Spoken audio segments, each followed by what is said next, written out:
স্বাদে গড়া Belal New Zealand dairy excellence in quality. এখন টোটাল যদি আমরা 2000 টাকা করে আমরা পাই, ঠিক আছে, তাহলে আজকের দিনে তুই পেতেছিস কত, 1000, আমি পেতেছি কত।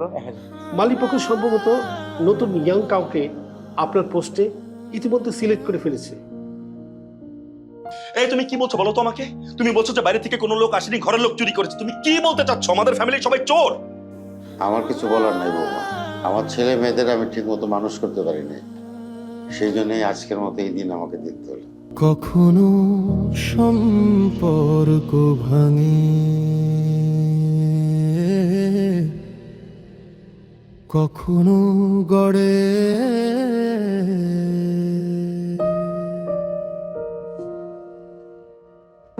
কখনো নিজেদেরই চিনতে পারি না, এই জীবনের ভিড়ে, এই শহরে।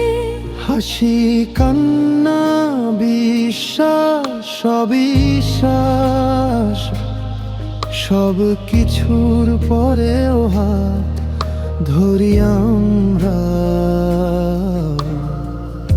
দিনের শেষে বুঝে যাই আমরাই মধ্যবিত্ত পরিবার। সব বদলে গেলে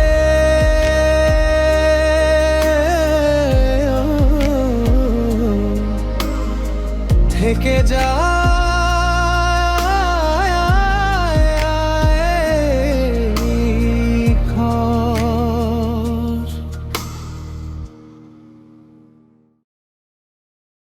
আমি তো একটা বিষয় নিয়ে খুবই চিন্তায় পড়ে গেছি। পড়াশোনা শেষ করে আমি চাকরি করব নাকি বিজনেস করব? দেখো, চাকরি করলে অল্প কত টাকা আমি স্যালারি পাবো, তখন তো তোমাকে বিয়ে করা অনেক টাফ হয়ে যাবে। কিন্তু ব্যবসা করলে তোমার বাবার সামনে একটা সম্মান নিয়ে দাঁড়াতে পারবে। তুমি পড়াশোনার মাঝখানে তো অনলাইনে একটা ব্যবসা শুরু করতে পারো। আর তাছাড়া তুমি স্টুডেন্ট হিসেবে তো খুব ভালো, তুমি অনলাইনে ই-লার্নিং কোর্স সেল করতে পারো। এটা একটা ভালো কথা বলছো, কিন্তু এটাই ফাইনাল, আমি এটাই করবো। একবার ব্যবসা যদি দাঁড়া যায় না, তাহলে টাকা আর টাকা।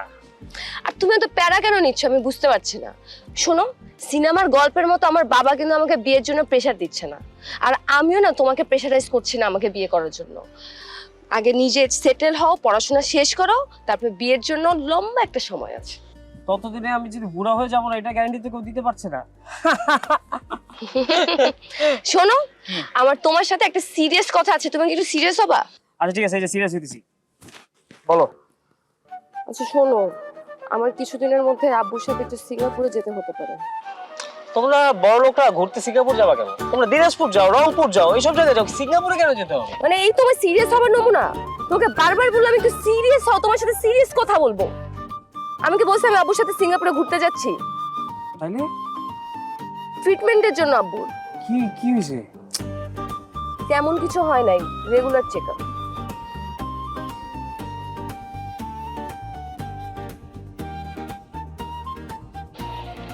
কি ব্যাপার, কি ভাবতেছো? ভাবতেছি, আপনার বিষয়বস্তু তোমাকে বলা যাবে না, সেটা বাদ দাও। বলো তোমরা কবে যাবা, কবে আসবে সেটা বলো। সেটা এখনো ফিক্স করে নেই, কবে যাবো আর কবে আসবো। আজকে কালকের মধ্যে ফিক্স করবো। শোনো না, আমার অনেক পা ব্যথা হয়ে গেছে দাঁড়ায় থাকতে থাকতে, চলো কোনো রেস্টুরেন্টে যাই। ক্ষুধা লাগে না তো, রেস্টুরেন্টে যাবো কেন? তোমার খিদা পায় না তো কি হয়েছে, আমার খিদা পাইছে। আর বাইরে এত গরমের মধ্যে দাঁড়িয়ে থাকা যায়? তুমি জানো না আমি গরম সহ্য করতে পারি না। রেস্টুরেন্টে গেলে অ্যাটলিস্ট এসির মধ্যে বসতে পারবো, চলো। আবার কি ভাবতেছো? চলো। বুঝছি, আমি থাকতে তোমার কোনো কিছু নিয়ে টেনশন করার দরকার নেই। রেস্টুরেন্টে আমরা অনেক মজার মজার খাবার খাবো, আর বিল আমি দিব, চলো। শোনো, যেতে না চাওয়ার এটা একটা কারণ। আমরা যখনই কোনো রেস্টুরেন্টে খেতে যাই, তুমি বিলটা পে করো, কিন্তু বয়ফ্রেন্ড হিসেবে তো বিলটা পে করার কথা আমার। কিন্তু আমার সেই সামর্থ্য কিন্তু ক্ষমতা এখন নাই। আমার কাছে ব্যাপারটা খুব অকওয়ার্ড লাগে। তুমি এত হতাশ হচ্ছ কেন বুঝতে পারলাম না। আচ্ছা শোনো, এই ধরো ব্যাংক মানুষকে কোটি কোটি টাকা লোন দেয়। কেন দেয়? ইন্টারেস্ট সহ টাকা ফেরত নেওয়ার জন্য। তুমি চিন্তা করো, আমি যে তোমাকে রেস্টুরেন্টে নিয়ে যাচ্ছি, ঘোরাচ্ছি, আমি বিল দিচ্ছি, এগুলো আমি তোমাকে লোন দিচ্ছি বিয়ের আগে, মানে বিল দিচ্ছি। বিয়ের পর আমার ঘোরা ফেরা, খাওয়া দাওয়া, শপিং, ট্যুরে যাওয়া সবকিছু তুমি করবা। আচ্ছা, তোমার কি বিরক্ত লাগে না আমার মতো একটা মধ্যবিত্ত ছেলেকে তুমি লালন পালন করতেছো? কেন বিরক্ত লাগবে? আশ্চর্য করে কথাবার্তা বলো। আমি তোমাকে ভালোবাসি, তুমি কি বুঝো না? তাই? এগুলো তো গল্প উপন্যাসে হয়, বাংলা সিনেমা হয়, এগুলো রিয়েল লাইফে হয় নাকি? শোনো, অনলাইন ব্যবসাটা দাঁড়িয়ে গেলে আমি কিন্তু এরকম গরিব থাকবো না, তোমার অনেক বড় লোক হয়ে যাবো। তখন তোমার থেকেও বড় লোক কারোর সাথে প্রেম করবো। আমার থেকে বড় প্রেম করবে না? হ্যাঁ। চলো তো এখান থেকে, চলো। তোমার সব ফাইসলামি কথাটা আমার শুনতে খুব বিরক্ত লাগে। আপামনি, জি তোর ভাই কিছু বলবেন? এটা আপনি কি করলেন আপামনি? মোর বাপ মায় শখ করে আখিকে দিয়ে মোর নাম রাখছে তরু মিয়া, আর আপনি তরুণা কয়ে করলেন গরু। মোটার মধ্যে অনেক কষ্ট পেলাম আপামনি। গরু ভাই কষ্ট পায়েন না, আমি আপনাকে তরু ভাই ডাকছি, গরু ডাকি নাই। গরু ডাকেন নাই? আসলে এই শহরের শব্দ দূষণে কানে আস্তে আস্তে ডিস্টার্ব হয়ে গেছিল। আচ্ছা যাই, এই সমস্ত চুরি মানে উল্টাপাল্টা কথা না কইয়া কামের কথা কই। মই কিন্তু আপনার রেগুলার কাস্টমার। কাস্টমার মানে? কাস্টমার মানে সরি আপামনি, see you not for mind. আপনি যে টিকটকে ভিডিও দেন না, ওইগুলো আমি রেগুলার দেখি। ও আচ্ছা, গরু ভাই ওইটাকে ফলোয়ার্স বলে, কাস্টমার না। ফলোয়ার্স? আজকে যে ভিডিওটা ছাড়ছেন আপামনি, কি সুন্দর যে লাগতেছিল, আপনি সেরা। মানে? আরে আপনি আজকে যে ওয়েস্টার্ন ড্রেসে ভিডিওটা দিচ্ছেন না, আপনি দেখতে একদম ওই ইন্ডিয়ার হিন্দি নায়িকার মতন। জি বুঝতে পারছি। তা তরু ভাই আপনার কথা শেষ হচ্ছে? আর মনের মধ্যে যতগুলো কথা ছিল সব শেষ। ডিউটিটা করেন তাহলে ঠিকঠাক মতো। আমজাদ চাচার ঘরে এটা আমজনতা কেমনে যে জন্মাইলো এইটাই বুঝি না। এটা ঠিক মতন করেন।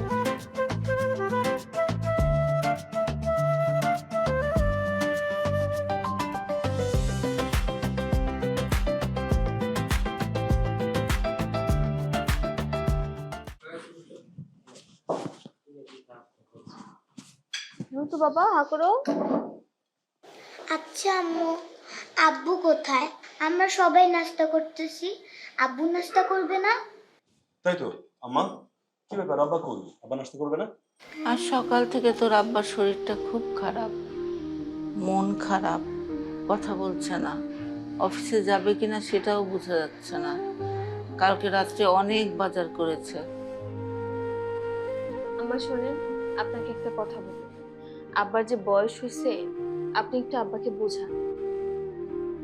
আমার মনে হয় আব্বা দিন দিন ভুলে যাচ্ছে যে ওনার বয়স হয়েছে।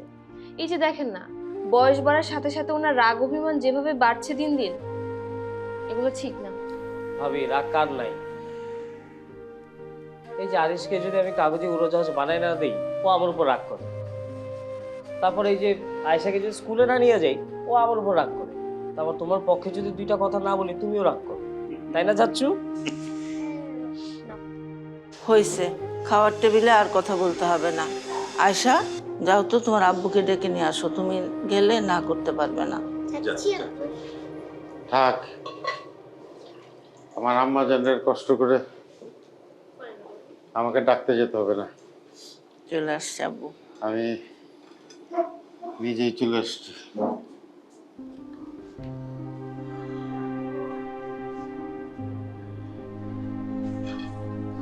আবিরের মা, আজকে আমি একটু দেরি করে অফিসে যাব। তুমি আমার সব পছন্দের খাবার রান্না করবা, বাটি ভরে ভাত দিবা, আমার পছন্দের খাবার নিয়ে আমি অফিসে যাব। এইভাবে বলতেছেন কেন?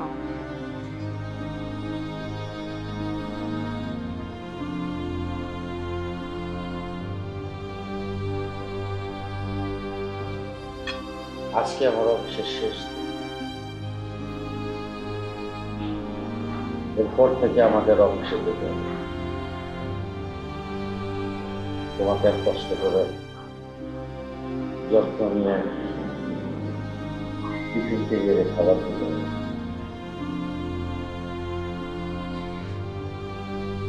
মাসের শেষে বেতনের জন্য অপেক্ষা করতে হবে।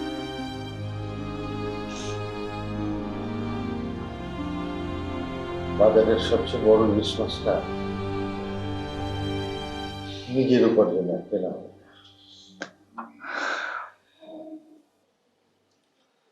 আমি জানি না কি করে শোধ করব আমার এই মধ্যবিত্ত পরিবারের ঋণ।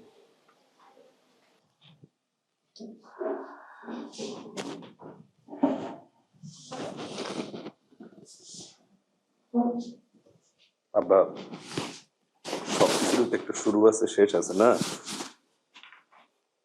তুমি দেখবা অনেক সময় পাবে এখন আমাদেরকে সময় দেওয়ার, এই আয়সাটাকে সময় দিতে পারবে অনেক। আমরা তোমার একটু বেশি বেশি পাবো, তাই না? বল, যা টাপ্পার কাছে দাঁড়া। আমি মধ্যবিত্ত বলেই হয়তো আমার আবেগে দাম নেই, পানি দম নেই। আমি খেটে খাওয়া মানুষ বলে দাওয়াতের খামে নাম নেই। আমি মধ্যবিত্ত বলেই হয়তো আমার আবেগে দাম নেই। আমি খেটে খাওয়া মানুষ বলে দাওয়াতের খামে নাম নেই। আমি নীলচে রঙের সুতোয় জড়িয়ে নিজেকে সেলাই বারবার, তবুও আমি কখনো বসাইনি তোমার নামে দরবার। তবুও আমি কখনো বসাইনি তোমার নামে দরবার। আমি মধ্যবিত্ত বলেই হয়তো আমার আবেগে দাম নেই। আমি খেটে খাওয়া মানুষ বলে দাওয়াতের খামে নাম নেই। আমি নীলচে রঙের সুতোয় জড়িয়ে নিজেকে সেলাই বার। ভাই কি অবস্থা, কলা ঠিক আছিল সব? ভালো ছিল তো না? কলাগুলো দিয়ে গেলাম। তাহলে আপনার মনে হয় আগে দিয়েছিলাম 15 ফানা, এবার দিন আরো 12 ফানা, তাহলে 27 ফানা দিলাম ভাই। আজকে টাকাটা দিবেন নাকি? দোস্ত, তুই এনে লেনদেন হিসাব কিতাব সব ক্লিয়ার কর, আমি তাহলে ওই হানিফের দোকানে যেতে। আরে রানা ভাই মনে হয় আজকে পুরাটা ক্লিয়ার করে দিয়েছে মনে হয়। মাশাআল্লাহ, থ্যাংক ইউ রানা ভাই। ঠিক আছে, তুই কর, আমি তাহলে ওদিকে গেছি। হ্যাঁ হ্যাঁ, দেন টাকাটা দেন ভাই। আর ভাই ডিম দেন, আচ্ছা ডিমটা খাইলো একটা। হ্যাঁ দেন দেন ভাই, আসেন নিয়ে আসেন, আস্তে আস্তে আস্তে। ভাই, সবসময় তো আসি আপনার কাছে, আপনার কলা রাখেন না। আজকে 100 পিস কলা রাখেন, খুব ভালো কলা, পারলে নিজে একটা খাইয়ে দেখেন ভাই। না ভাই, আমার কলা আছে স্টকে, আমি কলা রাখি।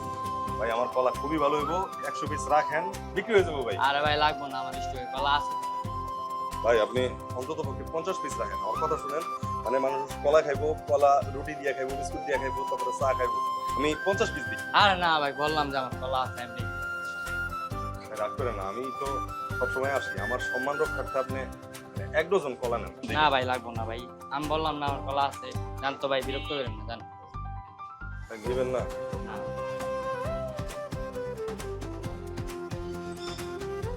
1 ডজন দিতাম ভাই, আপনি। আরে ভাই লাগবো না বলছি না, বিরক্ত করেন না। পারবেন নাকি আমি নেবো? আসেন, পরে আমি নিতেছি। আমাদের অফিসের পক্ষ থেকে আপনাকে সামান্য কিছু উপহার।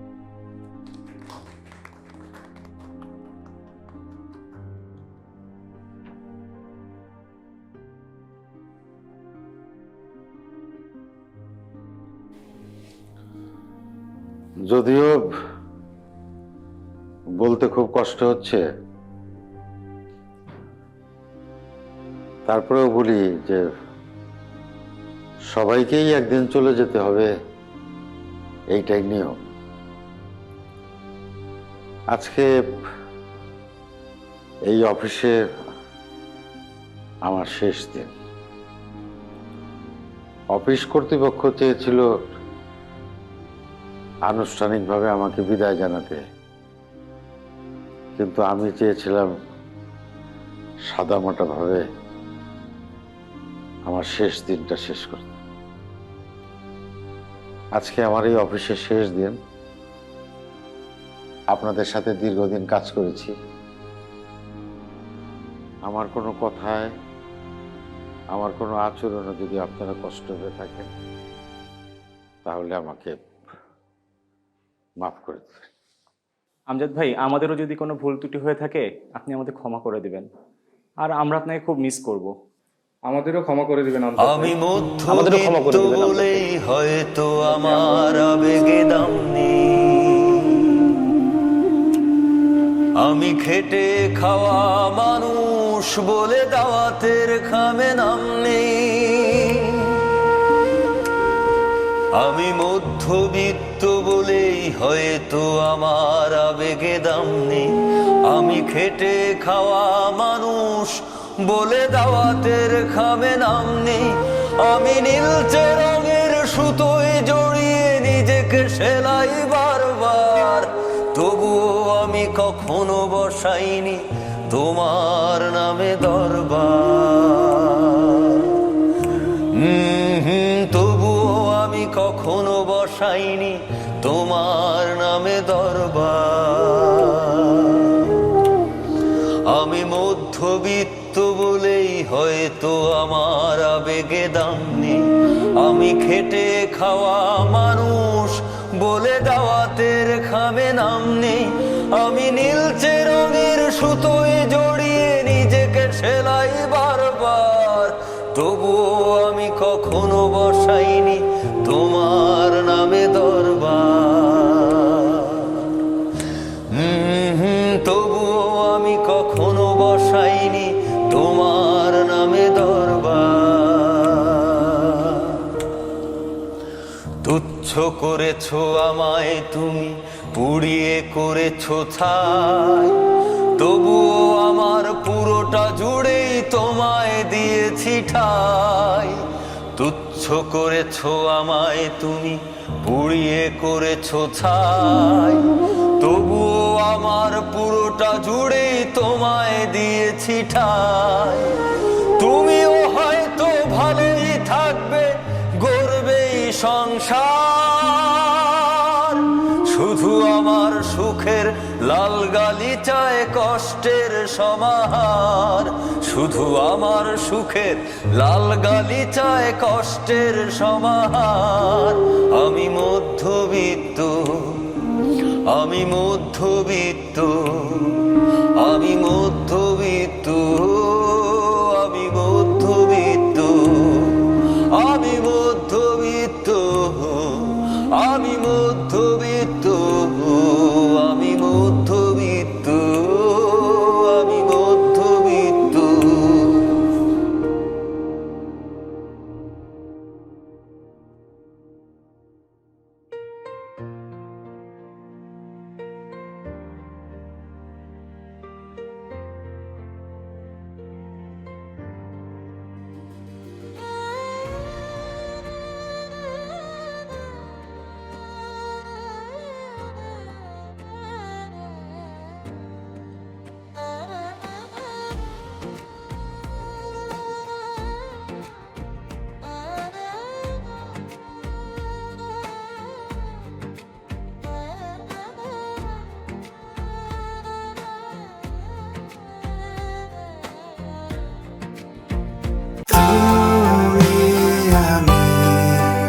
Real chocolatey স্বাদে Bellamy Digestive Chocolate Biscuit. Taste the magic, feel the connection.